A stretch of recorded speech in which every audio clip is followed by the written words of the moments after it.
आज आपण या व्हिडिओमध्ये सिल्वर या कवितेचे ॲप्रिसिएशन पाहणार आहोत.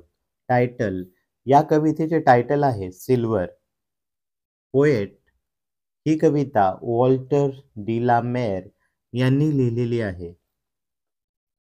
राईम स्कीम या कवितेची राईम स्कीम ठरवण्यासाठी फर्स्ट स्टांजा पाहूया. या कवितेतील पहिल्या ओळीतील शेवटचा शब्द मून आहे. त्यासाठी ए हे अक्षर घेऊ. दुसऱ्या ओळीतील शेवटचा शब्द शून आहे.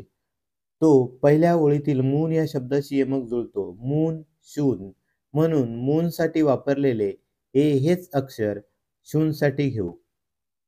तिसऱ्या ओळीतील शेवटचा शब्द सीज आहे.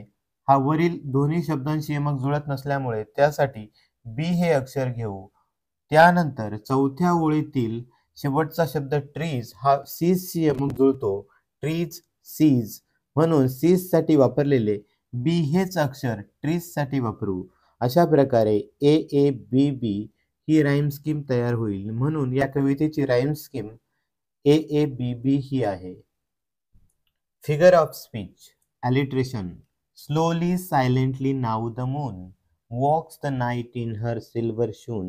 या ओळीमध्ये स्लोली, सायलेंटली व सिल्वर शून या शब्दांमध्ये यस या अक्षराच्या स या उच्चाराची पुनरावृत्ती झालेली आहे. म्हणून येथे ॲलिट्रेशन हा अलंकार होतो.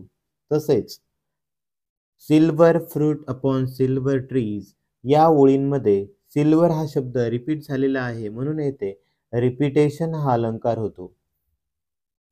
सेंट्रल आयडिया ही कविता चंद्रप्रकाशाने उजळून निघालेल्या रात्रीबद्दल आहे.